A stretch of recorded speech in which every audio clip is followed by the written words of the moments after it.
Meu nome é Laura. Tenho 32 anos e preciso contar o que aconteceu comigo. Não porque quero pena de ninguém, mas porque guardei isso tanto tempo que sinto que vai explodir dentro de mim se eu não colocar para fora. Talvez você já tenha passado por algo parecido. Talvez você conheça alguém que viveu isso. Ou talvez você apenas ouça e entenda que algumas coisas na vida a gente não esquece, mesmo quando tenta. Eu trabalhava como redatora publicitária numa agência pequena no centro da cidade. Não era nada glamouroso, mas eu gostava. Escrevia textos para redes de supermercados, farmácias, lojas de roupas, coisas simples. Ganhava razoavelmente bem, o suficiente para pagar minhas contas e ainda sobrar um pouco. Tinha meu próprio dinheiro, minha independência, e achava que isso significava algo. Achava que isso me protegia. Conheci Gustavo num churrasco de amigos em comum. Ele era bonito, engraçado, sabia conversar. Trabalhava como engenheiro civil numa construtora média. Nada excepcional, mas estável. Nos primeiros meses, ele foi atencioso. Me ligava todos os dias, planejava passeios, dizia que eu era diferente das outras mulheres que ele tinha conhecido. Eu acreditei. Acreditei porque queria acreditar. Casamos depois de 2 anos de namoro. A cerimônia foi simples, apenas família e amigos próximos. Maria, minha sogra, chorou durante toda a celebração. Na época, achei que eram lágrimas de alegria. Ela segurava minha mão, me chamava de filha. Dizia que finalmente Gustavo tinha encontrado alguém que cuidaria dele direito. Eu sorria, agradecia, prometia ser uma boa esposa. Como se eu precisasse prometer algo assim. Os primeiros meses foram normais. Morávamos num apartamento alugado de 2 quartos, num bairro classe média. Eu continuei trabalhando, Gustavo também. Dividíamos as despesas meio a meio, embora ele sempre comentasse que eu poderia contribuir um pouco mais, já que meu horário era mais flexível. Eu aceitava. Cozinhava mais, limpava mais, organizava mais. Achava que era justo. Maria aparecia sem avisar. Batia na porta num sábado de manhã e entrava como se o apartamento fosse dela. Trazia comida que Gustavo adorava. Aquelas receitas de infância que ele pedia para eu fazer, mas que nunca ficavam do jeito que ela fazia. Ela sorria para mim, dava beijinhos, perguntava se eu estava cuidando bem do filho dela. Sempre com aquele tom doce, aquela voz maternal que escondia algo que eu não conseguia identificar. Um dia, ela chegou e viu que eu tinha mudado alguns móveis de lugar na sala. Nada demais. Apenas reorganizei para o espaço ficar mais funcional. Ela ficou parada no meio da sala, olhou tudo devagar e depois sorriu para mim. Que interessante, Laura, ela disse. Você tem um jeito bem particular de fazer as coisas, não é? Gustavo riu. É verdade, mãe. Às vezes eu nem reconheço minha própria casa. Eu fingi que não tinha ouvido o tom. Fingi que aquilo era um elogio. Mas alguma coisa dentro de mim já começava a se contrair, como se meu corpo soubesse, antes da minha cabeça, que aquilo não era normal. Com o tempo, as visitas de Maria foram ficando mais frequentes. Ela tinha chave do apartamento. Gustavo tinha dado sem me consultar. Ela entrava quando a gente não estava, deixava comida na geladeira, arrumava as coisas do jeito dela. Quando eu tentava conversar com Gustavo sobre isso, ele dizia que eu estava sendo ingrata. Minha mãe só quer ajudar, ele falava, sem tirar os olhos do celular. Você devia agradecer em vez de reclamar. Eu parava de falar. Engolia as palavras. Voltava para a cozinha e lavava a louça que ela tinha deixado empilhada na pia, mesmo depois de usar nossa casa. Meu aniversário estava chegando. 32 anos. Não era uma data especial, mas Gustavo insistiu em fazer uma festa em casa. Disse que seria pequena, apenas alguns amigos e a família. Eu não queria. Preferia algo simples, um jantar fora, só nós dois. Mas ele insistiu tanto que eu cedi. Você merece comemorar, Laura, ele disse, me abraçando por trás enquanto eu mexia o café da manhã. Deixa eu fazer isso por você. Eu queria acreditar que ele estava sendo sincero. Queria acreditar que aquele gesto significava que ele se importava. Então concordei. As semanas antes da festa foram estranhas. Gustavo e Maria passaram muito tempo conversando ao telefone, Sempre baixinho, sempre rindo de algo que eu não entendia. Quando eu perguntava o que era, eles diziam que era surpresa. Eu sorria. Fingia que estava animada, mas no fundo sentia um aperto no peito que não conseguia explicar. No dia do meu aniversário, acordei cedo. Gustavo ainda dormia. Fui para ir à cozinha, fiz café, olhei pela janela os prédios ao redor. A manhã estava cinzenta, parecia que ia chover.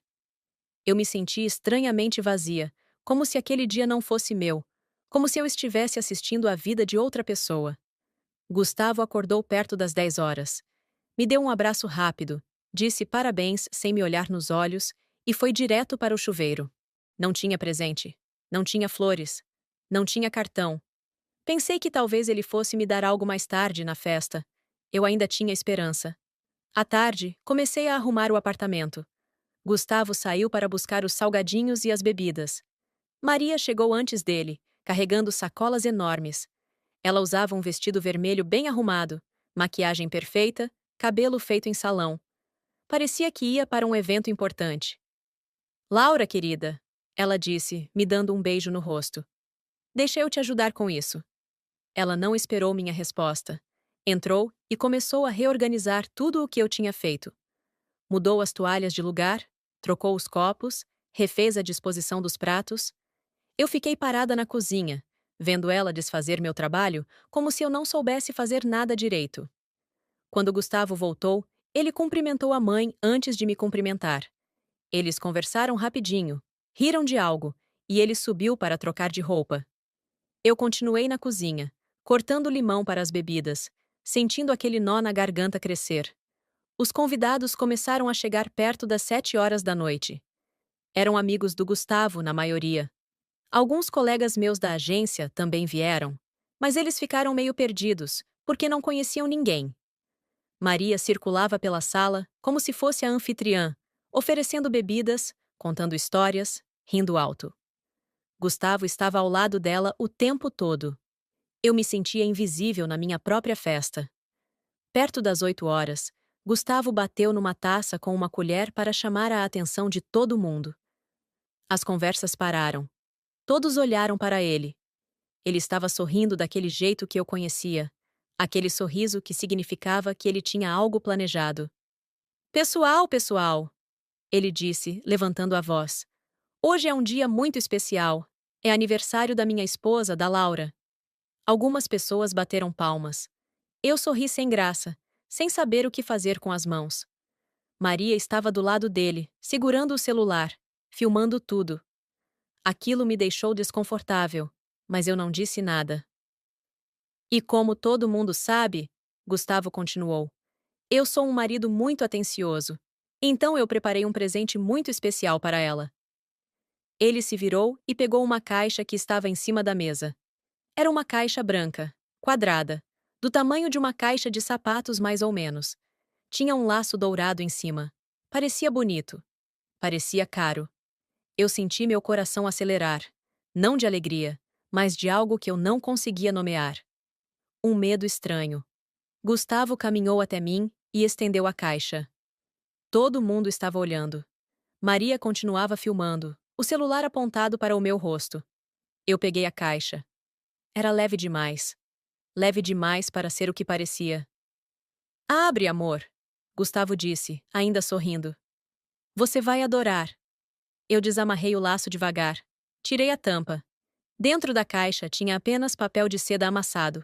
Nada mais. Eu mexi no papel, procurando alguma coisa, mas não tinha nada. A caixa estava vazia. Completamente vazia. Gustavo, eu disse baixinho, não tem nada aqui. Ele explodiu numa gargalhada. Alto, exagerado. Maria também começou a rir, aquela risada aguda que doía nos ouvidos. Alguns convidados riram junto, sem entender, apenas acompanhando. Outros ficaram em silêncio, constrangidos. É uma piada, Laura? Gustavo disse, ainda rindo. É só uma piada. Eu continuei olhando para a caixa vazia. Meus dedos apertavam o papelão com tanta força que as bordas começaram a amassar. Eu não conseguia entender. Não conseguia processar o que estava acontecendo. A caixa é de um iPhone, ele continuou, se virando para os convidados como se estivesse fazendo um show. Mas eu dei o telefone para minha mãe. Ela precisava mais do que a Laura. Maria levantou a mão, mostrando um celular novinho, ainda com o plástico protetor. Ela sorriu para mim, aquele sorriso que não chegava nos olhos. Obrigada, filho, ela disse, ainda segurando o celular filmando. Você sempre foi tão generoso comigo. Eu não conseguia falar. Minha boca estava seca. Minha cabeça girava. Eu olhei ao redor e vi as expressões das pessoas. Alguns pareciam chocados. Outros evitavam meu olhar. Meus colegas de trabalho estavam boquiabertos. Uma amiga minha cobriu a boca com a mão. Gustavo voltou para perto de mim e me abraçou pelo ombro, apertando forte demais. Ah, não fica assim, Laura, ele disse, fingindo carinho. Você sabe que eu estou brincando. A gente se diverte assim, não é? Eu forcei um sorriso. Não sei de onde tirei força para isso, mas eu sorri. Balancei a cabeça como se concordasse. Como se aquilo fosse realmente engraçado. Como se meu peito não estivesse sendo esmagado. É, eu disse, com a voz falhando. É engraçado. As pessoas tentaram voltar a conversar, mas o clima tinha mudado. A festa continuou, mas eu não estava mais ali. Eu fiquei na cozinha a maior parte do tempo, lavando copos, jogando lixo fora, fazendo qualquer coisa para não ter que olhar para ninguém. Maria continuava circulando, mostrando o celular novo, contando para todo mundo como o filho dela era maravilhoso. Perto das 10 horas, Maria se aproximou de mim na cozinha. Eu estava de costas, enxaguando uma travessa. Ela encostou na bancada ao meu lado, segurando o celular novo.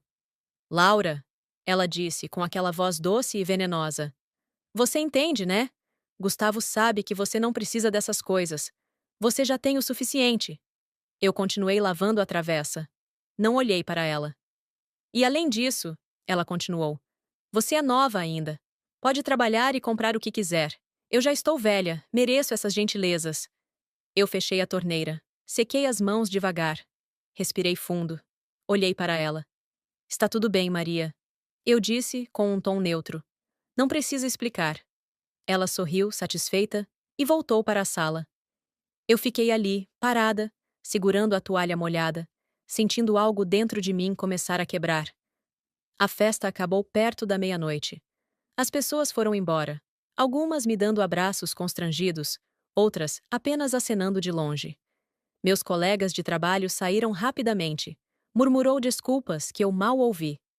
Quando o último convidado saiu, o apartamento ficou em silêncio. Gustavo estava jogado no sofá, mexendo no celular. Maria tinha ido embora meia hora antes, levando marmitas com as sobras da comida. Eu comecei a recolher os copos sujos, os pratos, as garrafas vazias. Deixa isso para amanhã, Gustavo disse, sem tirar os olhos do celular. Você está cansada. Eu não respondi. Continuei limpando. Cada copo que eu lavava parecia pesar mais. Cada prato que eu empilhava parecia mais pesado do que o anterior. Quando terminei, já passava da 1 hora da manhã. Gustavo tinha ido dormir. Eu fiquei na sala, sentada no sofá, olhando para essa caixa vazia que ainda estava em cima da mesa. A caixa com o laço dourado. A caixa que deveria ter um presente dentro. Eu peguei a caixa e olhei para ela por um longo tempo. Virei de um lado para o outro. Li as especificações técnicas impressas na lateral. Era mesmo uma caixa de iPhone. Um modelo caro. Ele tinha realmente comprado o telefone. Só não tinha dado para mim. Coloquei a caixa de volta na mesa e fui para o quarto. Gustavo dormia profundamente, roncando baixo. Eu me deitei do outro lado da cama, de costas para ele, e fiquei olhando para a parede. Não chorei. Não conseguia chorar. Apenas fiquei ali, sentindo um vazio enorme crescer dentro de mim. Nos dias seguintes, tentei agir como se nada tivesse acontecido. Ia trabalhar, voltava para casa, cozinhava, limpava. Gustavo não mencionou a festa. Não pediu desculpas. Não perguntou se eu estava bem. Ele apenas continuou sua vida normalmente, como se humilhar sua esposa na frente de todo mundo fosse algo perfeitamente aceitável. Maria ligava todos os dias para agradecer pelo celular novo. Ela mandava mensagens com fotos tiradas no telefone, vídeos que ela gravava, coisas aleatórias que ela via na rua. Tudo para me mostrar como ela estava feliz com o presente que deveria ter sido meu. Eu não respondia às mensagens, apenas visualizava e deixava quieto. Gustavo percebia e comentava. Você está estranha com minha mãe, ele disse um dia no café da manhã. Ela está percebendo, está ficando chateada. Desculpa, eu disse automaticamente. Estou só cansada do trabalho. Ele bufou. Você sempre está cansada de alguma coisa. Engoli aquilo em silêncio. Terminei meu café, lavei a xícara e fui para o trabalho. Na agência, meus colegas evitavam falar sobre a festa. Eu sabia que eles comentavam quando eu não estava por perto. Podia sentir nos olhares, no jeito como as conversas paravam quando eu entrava na sala. Uma colega minha, Beatriz, teve coragem de perguntar: Laura, você está bem? Ela disse, se aproximando da minha mesa depois que todo mundo tinha saído para o almoço. Aquela festa foi muito estranha. Estou bem, eu disse, sem parar de digitar. Foi só uma brincadeira. Aquilo não pareceu brincadeira, ela insistiu. Pareceu humilhação. Eu parei de digitar. Olhei para ela. Beatriz tinha olhos preocupados, sobrancelhas franzidas. Ela realmente se importava. Beatriz, eu estou bem, repeti, voltando a olhar para a tela do computador. Sério, não precisa se preocupar. Ela suspirou, apertou meu ombro de leve e foi embora. Eu continuei trabalhando, mas as palavras que ela tinha dito ficaram ecoando na minha cabeça. Humilhação. Era isso. Não tinha sido uma piada. Tinha sido humilhação pública. E eu tinha sorrido. Tinha fingido que estava tudo bem. Tinha deixado acontecer. Naquela noite, quando cheguei em casa, o apartamento estava silencioso. Gustavo ainda não tinha voltado. Eu aproveitei para tomar um banho demorado, deixar a água quente cair nas minhas costas, tentar aliviar aquela tensão constante que carregava nos ombros. Quando saí do banheiro, ouvi vozes na sala. Gustavo tinha chegado e não estava sozinho. Maria estava lá. Eles conversavam baixo, mas eu conseguia ouvir. Ela está estranha comigo, Gustavo, Maria dizia.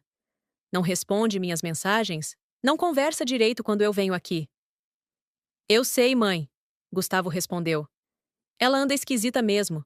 Acho que está com ciúmes de você. Maria riu. Ciúmes? De mim? Por quê? Porque você me deu um presente? Não sei. As mulheres são complicadas. Ela deve ter esperado algo mais elaborado. Mas você já faz tanta coisa por ela, filho. Deu um teto, casou com ela, dividiu sua vida. Ela devia agradecer. Eu fiquei parada no corredor, ainda com a toalha enrolada no corpo, gotas de água escorrendo do cabelo. Aquelas palavras entraram nos meus ouvidos como agulhas. Deu um teto. Casou com ela. Como se eu fosse uma beneficiária. Como se minha existência dependesse da bondade dele. Respirei fundo, coloquei uma roupa e entrei na sala. Eles pararam de falar imediatamente. Maria me olhou de cima a baixo, com aquele sorriso falso. Oi, Laura, ela disse. Eu vim trazer um bolo que fiz hoje. Pensei em vocês. Obrigada, eu disse sem emoção. Peguei a marmita que ela estendia e levei para a cozinha. Fiquei lá enquanto eles conversavam na sala. Ouvia as risadas, os comentários, as piadas internas que eu nunca entendia. Eu me sentia uma estrangeira na minha própria casa, uma intrusa no meu próprio casamento. Maria ficou até tarde. Quando finalmente foi embora, Gustavo veio para a cozinha e me viu sentada à mesa, olhando para o nada. Você podia ter ficado com a gente na sala, ele disse, abrindo a geladeira.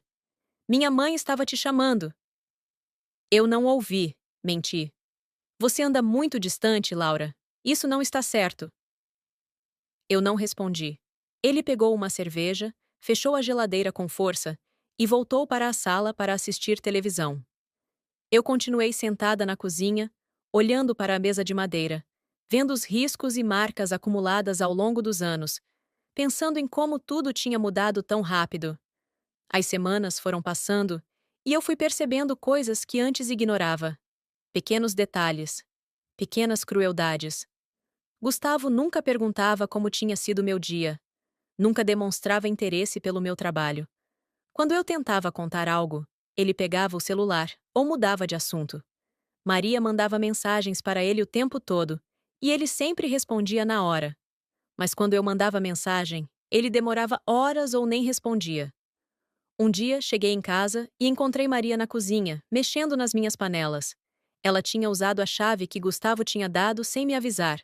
Estava fazendo comida para deixar pronta quando ele chegasse do trabalho. Oi, Laura? Ela disse, sem tirar os olhos do fogão. Estou fazendo aquele frango que o Gustavo adora. O seu nunca fica temperado direito. Eu parei na porta da cozinha. Senti algo subir pela minha garganta. Raiva, indignação, cansaço. Maria, eu disse, tentando manter a voz calma. Você não pode entrar aqui sem avisar. Ela se virou para mim, com aquela expressão de surpresa exagerada. Nossa, Laura, eu sou a mãe dele, sempre fui bem-vinda aqui. Mas é a minha casa também, eu disse.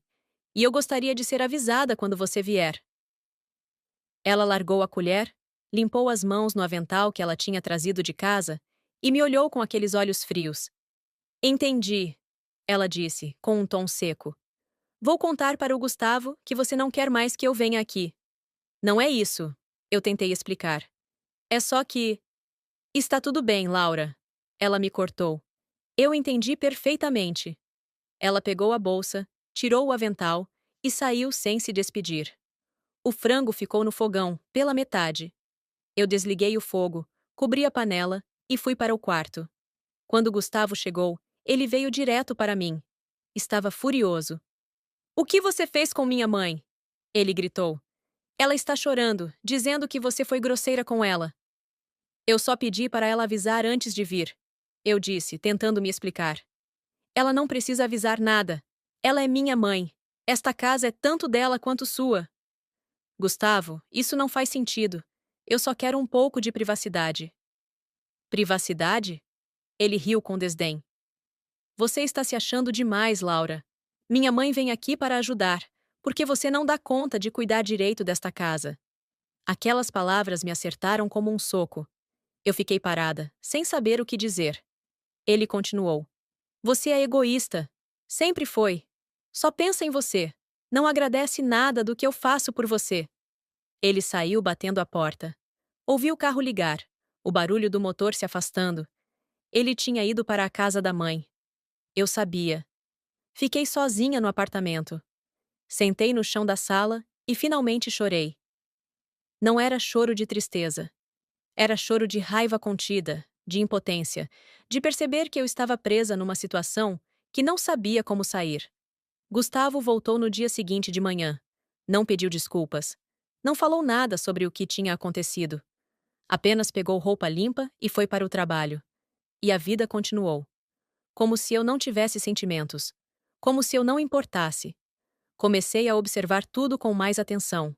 Percebi que Gustavo nunca tinha realmente me valorizado. Ele tinha casado comigo porque eu era conveniente. Eu cozinhava, limpava, pagava metade das contas. Eu não reclamava das visitas da mãe dele. Eu aceitava tudo calada. Eu era a esposa perfeita. A esposa invisível. Uma tarde, estava organizando uns papéis e encontrei extratos bancários antigos. Vi as movimentações da conta conjunta que tínhamos aberto quando casamos. Eu sempre depositava minha parte certinho. Mas as retiradas eram muito maiores do que as despesas da casa. Olhei com mais cuidado e vi várias transferências para a conta de Maria. Valores altos. Frequentes. Gustavo estava mandando dinheiro para a mãe dele. Dinheiro da nossa conta conjunta. Dinheiro que eu também colocava lá. Guardei os extratos. Não falei nada. Mas comecei a fazer outras descobertas. Comecei a procurar. E quanto mais eu procurava, mais eu encontrava. Mensagens no celular que ele deixava desbloqueado. Conversas com a mãe onde eles riam de mim. Chamavam-me de assensível. Diziam que eu era chata, que eu não tinha senso de humor, que eu era difícil de lidar. Li tudo. Guardei tudo na memória. Não confrontei. Apenas observei. E enquanto observava, alguma coisa dentro de mim foi se transformando. O medo foi dando lugar à clareza. A tristeza foi dando lugar à determinação. Parei de tentar agradar. Parei de me desculpar. Parei de sorrir quando não tinha vontade. Comecei a falar menos, a responder com monossílabos, a sair mais cedo para o trabalho e voltar mais tarde. Gustavo percebeu, mas não disse nada. Acho que ele gostou. Eu estava dando menos trabalho. Um dia, sentei na frente do computador e pesquisei sobre divórcio. Li sobre partilha de bens, sobre direitos, sobre como funcionava o processo. Aprendi termos jurídicos. Entendi como tudo funcionava. Não porque eu ia fazer nada imediatamente, mas porque eu precisava saber. Precisava estar preparada. Comecei a guardar dinheiro. Abri uma conta só minha, em outro banco. A cada mês, depositava uma parte do meu salário lá. Não muito para Gustavo perceber, mas o suficiente para criar uma reserva, um plano de fuga.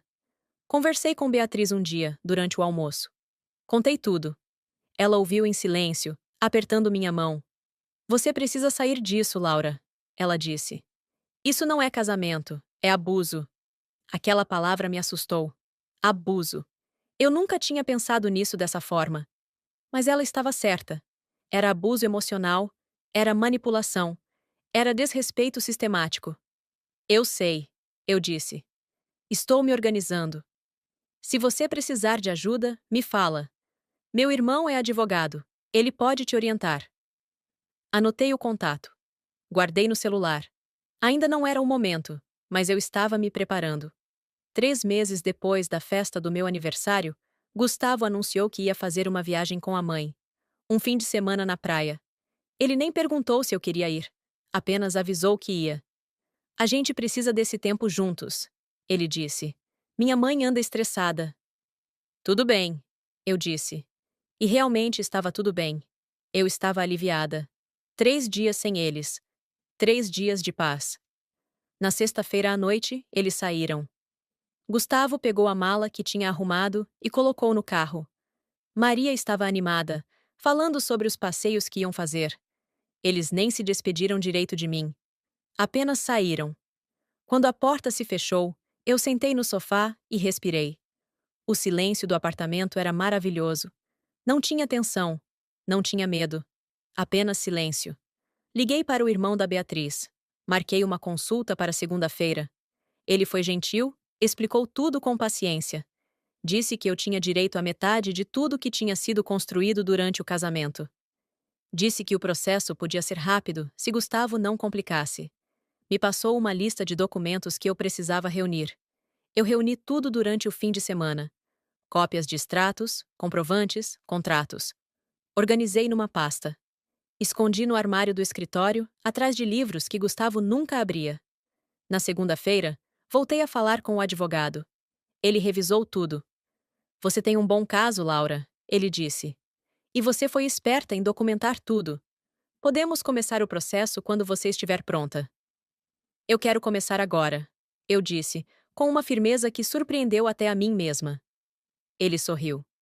Então vamos começar. Assinei os papéis. Autorizei o processo. A partir daquele momento, não tinha mais volta.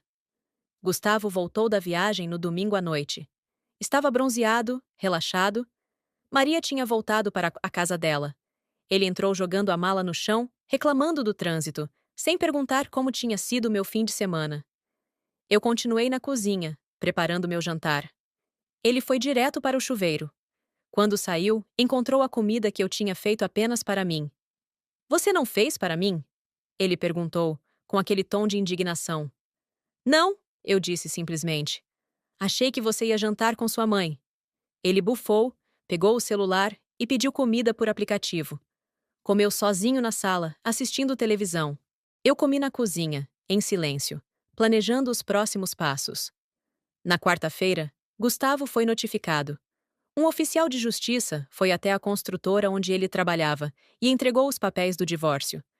Eu não estava em casa quando ele recebeu a notícia. Estava no trabalho, tentando me concentrar nos textos que precisava escrever. Ele ligou umas 15 vezes seguidas. Eu não atendi. Ele mandou mensagens furiosas, cheias de palavrões, me xingando, me chamando de louca, de traidora. Eu não respondi nenhuma. Quando cheguei em casa à noite, ele estava sentado no sofá, com os papéis do divórcio na mão. O rosto estava vermelho, as veias do pescoço saltadas. O que é isso? Ele gritou, levantando os papéis. Você pediu divórcio? Pedi, eu disse, tirando o casaco. Acho que está na hora de terminarmos. Você não pode fazer isso, ele disse, se aproximando. Você não tem esse direito. Eu tenho todos os direitos, eu respondi, mantendo a voz calma. E está tudo documentado. As transferências para sua mãe, as mensagens desrespeitosas, tudo. Ele ficou branco. Entendeu que eu sabia, que eu tinha provas. Laura, espera. Ele mudou o tom. A gente pode conversar sobre isso. Não precisa ser assim. Já conversei comigo mesma, eu disse, e decidi que não quero mais isso. Ele tentou argumentar, tentou me convencer, tentou usar as mesmas táticas de sempre. Mas eu não cedi. Peguei uma mala que tinha escondido no armário, coloquei as roupas que precisava e fui embora. Fui para a casa da Beatriz, que tinha oferecido um quarto enquanto eu me organizava. Mas antes de sair, aconteceu algo que eu não esperava. Quando Gustavo foi me acompanhar até a porta, provavelmente para tentar me impedir, ele tropeçou nas minhas malas, que estavam estrategicamente posicionadas perto da escada. Foi nesse momento que ele percebeu. Não eram apenas minhas malas pessoais. Eram as caixas da mudança que eu tinha contratado. No corredor, 3 homens uniformizados esperavam com um carrinho de mão. Eles tinham subido em silêncio, enquanto Gustavo estava no banho. Eu tinha planejado cada detalhe daquele momento. Boa noite, senhor, disse um dos funcionários da empresa de mudanças, mostrando o papel de autorização que eu tinha preenchido. Viemos buscar os itens da senhora Laura conforme o inventário. Gustavo olhou para mim, depois para os homens, depois de volta para mim. Seu rosto passou por várias expressões: confusão, raiva, incredulidade. Espera, Laura, ele disse, a voz tremendo. Você não pode levar as coisas assim.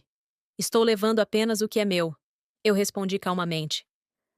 Todos os itens estão listados aqui, com as notas fiscais em meu nome. O sofá que eu comprei antes de nos casarmos. A estante que eu trouxe do meu antigo apartamento. Meus livros, minha mesa de trabalho, meus quadros. Um dos funcionários da mudança já havia começado a trabalhar, envolvendo meus pertences em plástico bolha. O barulho do material sendo rasgado ecoava no apartamento silencioso. Gustavo correu até o celular. Vou ligar para minha mãe, ela precisa saber disso. Pode ligar, eu disse, pegando minha bolsa. Mas os homens vão continuar trabalhando. Eles têm até meia-noite para terminar, conforme o contrato. Enquanto Gustavo discava freneticamente, Maria provavelmente já dormindo e demorando para atender, os funcionários da mudança trabalhavam com eficiência admirável. Eles sabiam exatamente o que fazer. Eu tinha fornecido uma lista detalhada, com fotos de cada item. Maria atendeu no viva voz.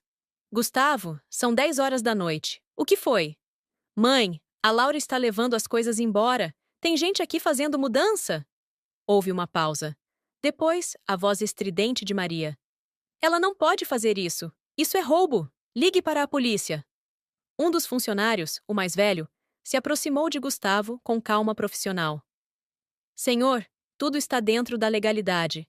A senhora tem documentos provando a propriedade de cada item que estamos removendo. Se quiser, podemos mostrar.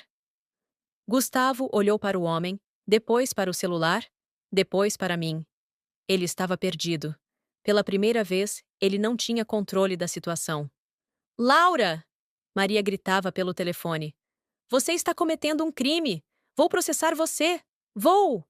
Eu me aproximei do celular. Maria? Disse calmamente. Sugiro que você se informe melhor sobre seus direitos antes de fazer ameaças vazias. Boa noite. Desliguei o telefone de Gustavo. Ele ficou olhando para o aparelho em sua mão como se fosse um objeto alienígena.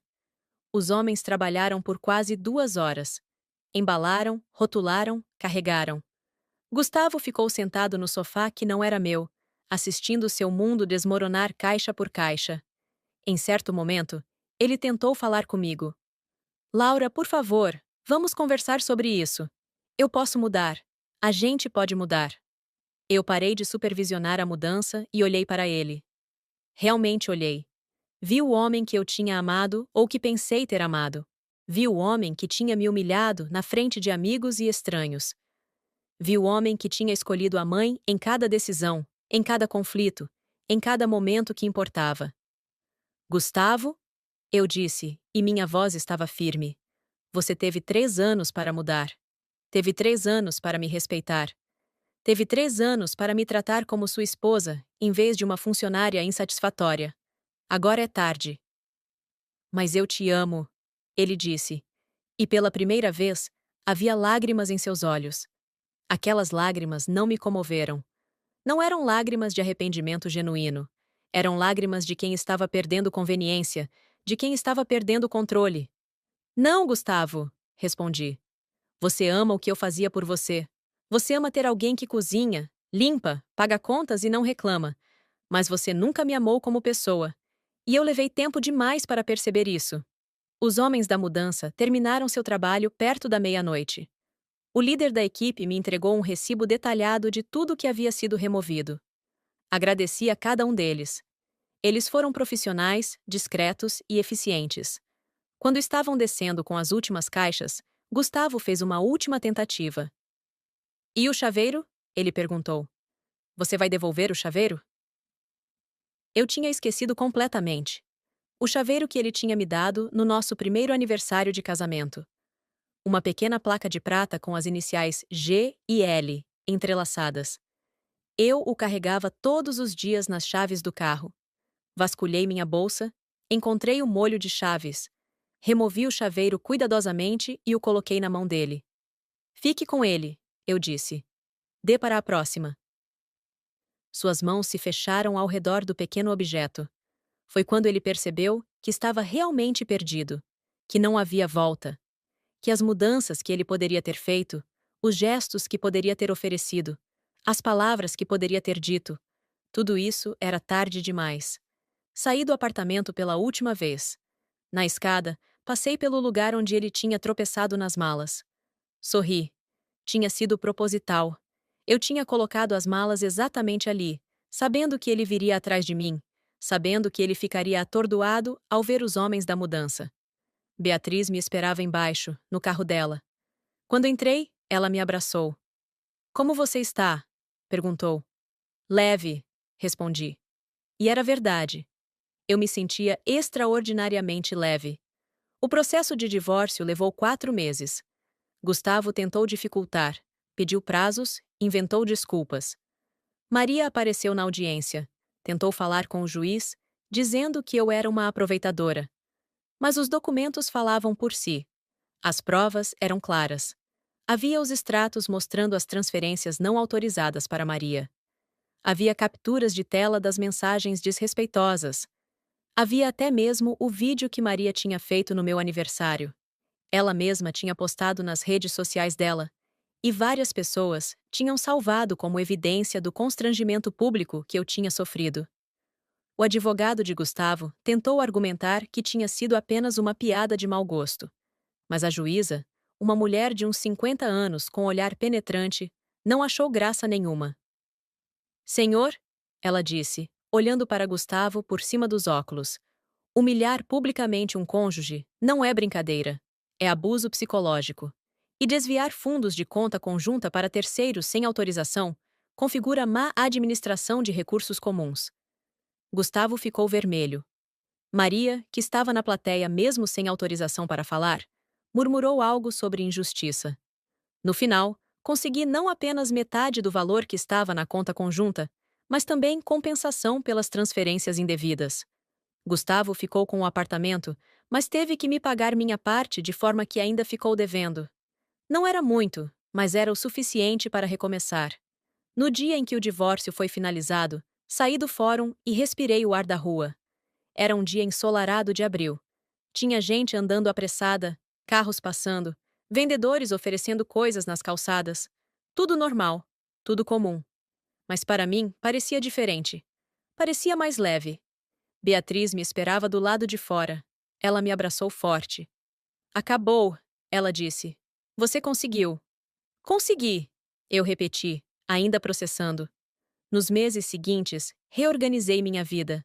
Aluguei um apartamento pequeno, mas que era só meu. Comprei móveis novos, escolhi as cores, decorei do jeito que eu queria. Não tinha ninguém mudando as coisas de lugar. Não tinha ninguém criticando minhas escolhas. Era tudo meu. Na agência, fui promovida. Meu trabalho tinha melhorado muito depois que eu saí daquela situação. Eu tinha mais foco, mais criatividade, mais energia. As pessoas perceberam. O diretor criativo me chamou para uma reunião. Laura, seu trabalho tem sido excepcional nos últimos meses. Ele disse. Estamos criando uma nova posição de coordenadora de redação. Gostaríamos de oferecer a você. Aceitei sem hesitar. Era um aumento considerável e reconhecimento que eu sempre tinha merecido, mas que nunca tinha buscado porque estava muito ocupada tentando manter um casamento falido.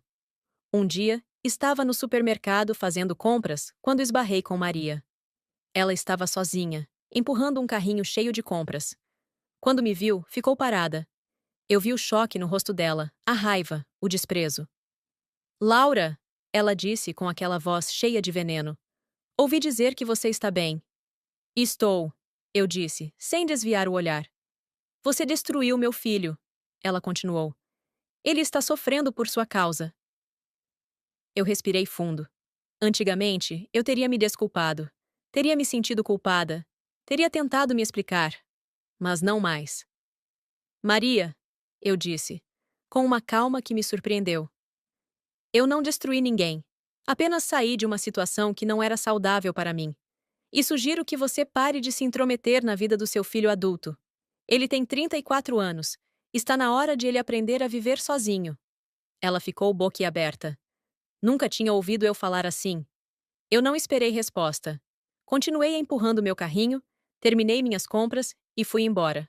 Enquanto colocava as sacolas no carro, percebi que minhas mãos estavam firmes. Não tremiam. Meu coração batia normalmente. Não havia ansiedade, não havia medo. Apenas uma sensação de paz que eu não sentia há anos. Meses depois, soube por conhecidos em comum que Gustavo tinha começado a namorar outra mulher. Alguém que Maria tinha apresentado para ele. Uma moça mais nova, quieta, que não questionava nada. Eu não senti ciúmes, não senti raiva, senti pena. Pena dela, que estava começando o mesmo ciclo que eu tinha vivido. Pensei em avisá-la de alguma forma, mas decidi que não. Cada pessoa precisa fazer sua própria jornada. Eu não podia salvar ninguém. Mal tinha conseguido me salvar. Quanto a mim, comecei a fazer terapia. Descobri coisas sobre mim mesma que eu não sabia. Entendi padrões de comportamento. Entendi por que tinha aceitado tanta coisa por tanto tempo.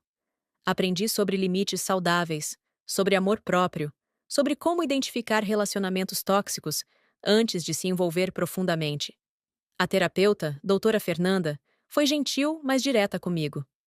Laura, você passou anos sendo treinada para duvidar de si mesma. Ela me disse numa sessão.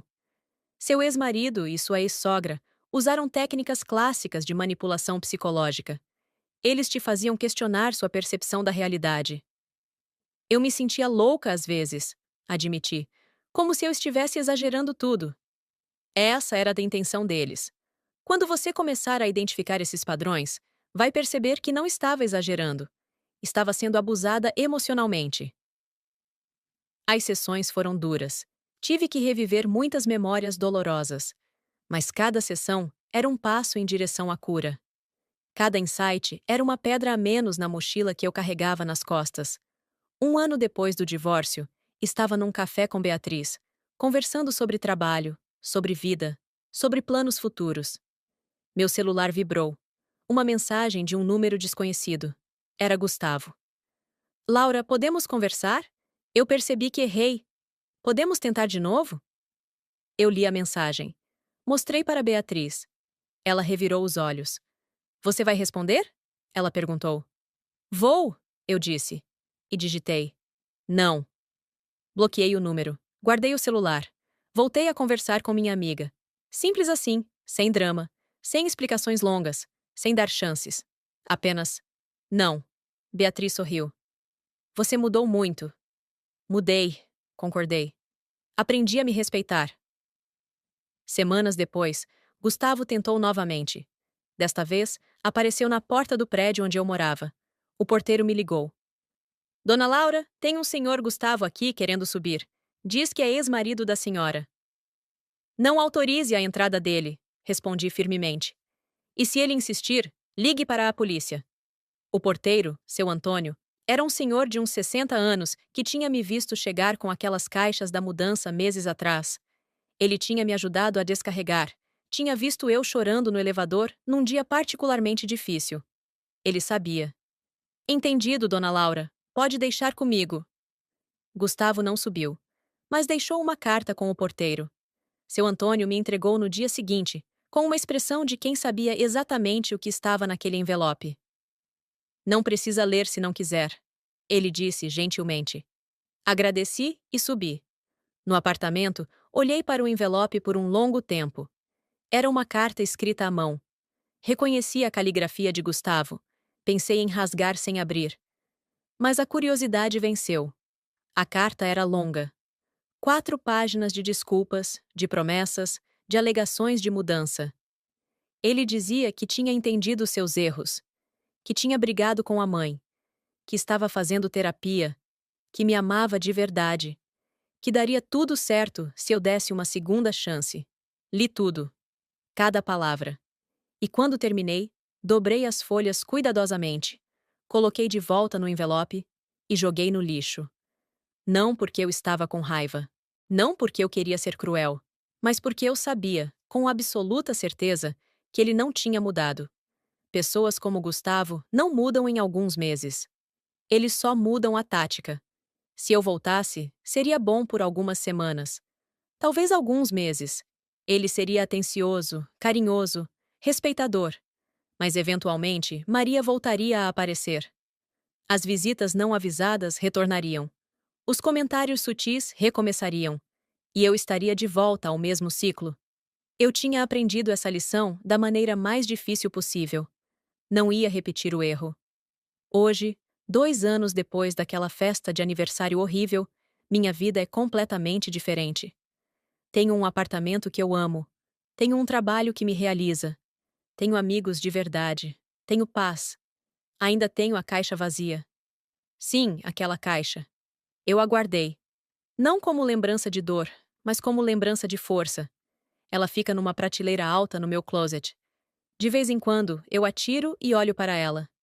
Parece estúpido, eu sei. Por que guardar algo que representa um momento tão humilhante? Mas para mim, aquela caixa é mais do que isso. Ela é o símbolo do dia em que eu acordei. O dia em que finalmente vi a verdade. O dia em que parei de aceitar migalhas e comecei a exigir o prato inteiro. Às vezes, ainda penso em tudo o que aconteceu. Nas noites em que eu chorava no banheiro para Gustavo não ouvir. Nos dias em que eu me sentia tão pequena que mal conseguia me olhar no espelho. Nas vezes em que eu me perguntava se o problema era realmente eu.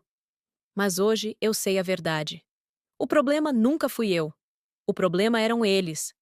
A dupla tóxica que não conseguia ver uma mulher como pessoa, apenas como função. A mãe que nunca cortou o cordão umbilical. O filho que nunca cresceu de verdade. Eu também sei outra coisa. Eu sou forte. Mais forte do que imaginei. Precisei atingir o fundo do poço para descobrir que tinha força para escalar de volta. E não apenas escalar, voar. Tenho 34 anos agora. Às vezes, encontro homens interessantes. Saio, converso, conheço. Alguns querem algo mais sério. Eu ainda não estou pronta para isso, e está tudo bem. Aprendi que não preciso estar com alguém para ser feliz. Aprendi que é melhor estar sozinha do que mal acompanhada. Mas também aprendi a identificar bandeiras vermelhas desde o primeiro encontro. Se um homem fala mal da ex-esposa de forma desrespeitosa, eu sei que ele fará o mesmo comigo no futuro. Se ele é excessivamente ligado à mãe, se ela opina sobre tudo, se ela aparece em todas as conversas, eu agradeço o jantar e nunca mais volto a ligar. Beatriz ri de mim. Você ficou muito seletiva, ela diz. Não, respondo. Eu apenas aprendi meu valor. Um dia desses, encontrei aquela amiga que cobriu a boca com a mão na festa. Ana. Ela me parou na rua, meio sem jeito. Laura, eu preciso te pedir desculpas, ela disse. Eu deveria ter dito alguma coisa naquele dia. Deveria ter te defendido. Está tudo bem, Ana, respondi sinceramente. Ninguém sabe como reagir nessas situações. Mas eu fiquei tão chocada, ela continuou. Aquilo foi tão errado. E você ali, tentando sorrir, quebrou meu coração. Nós conversamos por um tempo. Ela me contou que tinha saído do próprio relacionamento problemático meses depois de ver o que aconteceu comigo. Disse que aquele episódio a fez questionar sua própria situação. Você me inspirou, ela disse. Ver você sair daquela situação, se reconstruir, me deu coragem. Aquilo me tocou profundamente. Minha história, minha dor, tinha ajudado outra pessoa. Tinha servido para algo além do meu próprio aprendizado. Hoje, 33 anos e alguns meses depois do pior aniversário da minha vida, eu finalmente entendo algumas coisas. Entendo que aceitar humilhação não é ser compreensiva. Entendo que relevar desrespeito não é ser boa esposa. Entendo que ficar calada não é manter a paz. É perder a si mesma. Aquela caixa vazia que recebi no meu aniversário foi, de certa forma, um presente. Não da forma que Gustavo imaginou, mas foi o presente que me acordou, que me mostrou, da maneira mais clara possível, o quanto eu estava sendo tratada, e me deu a coragem de mudar. Às vezes, ainda penso naquela noite, na festa, nas pessoas olhando, no meu sorriso forçado, e me pergunto por que demorei tanto para reagir. Mas não me culpo mais. Eu fiz o que pude com o que sabia naquele momento. E quando soube mais, fiz diferente. Hoje, minha vida não é perfeita. Ainda tenho contas para pagar, problemas para resolver, dias difíceis. Mas é uma vida minha, construída por mim, escolhida por mim. E isso faz toda a diferença. Tem dias em que passo na frente daquela loja de eletrônicos e vejo as caixas de celulares na vitrine. Sorrio. Porque agora, quando eu quero alguma coisa, eu mesma compro. Com meu dinheiro. Para mim. Aliás, comprei um iPhone novinho para mim mesma no mês passado. Escolhi a cor que eu queria, a memória que eu precisava. Paguei à vista. E quando abri a caixa e vi o telefone ali dentro, brilhante e novo, senti uma satisfação que não tem preço. Porque não era só um telefone. Era um símbolo. Era eu dizendo a mim mesma: você merece coisas boas. Você merece ser tratada com respeito. Você merece ter seus desejos atendidos. E não tem presente melhor do que esse. A liberdade de ser dona da própria vida. Se você está passando por algo parecido, eu quero que saiba. Não é normal. Não é aceitável. E você não precisa ficar. Eu sei que é difícil. Eu sei que dá medo. Eu sei que parece impossível às vezes. Mas não é. É possível. E você merece mais. Muito mais. Aquela caixa vazia me ensinou que, às vezes, as pessoas mostram quem realmente são de maneiras muito claras. E quando elas mostram, a gente precisa acreditar, precisa enxergar. E precisa ter coragem de agir. Eu agi. E hoje estou inteira. Estou em paz. E estou livre. E essa é a minha história. Gostou do vídeo? Deixe seu like, inscreva-se, ative o sininho e compartilhe. Obrigada por fazer parte da nossa comunidade. Até o próximo vídeo.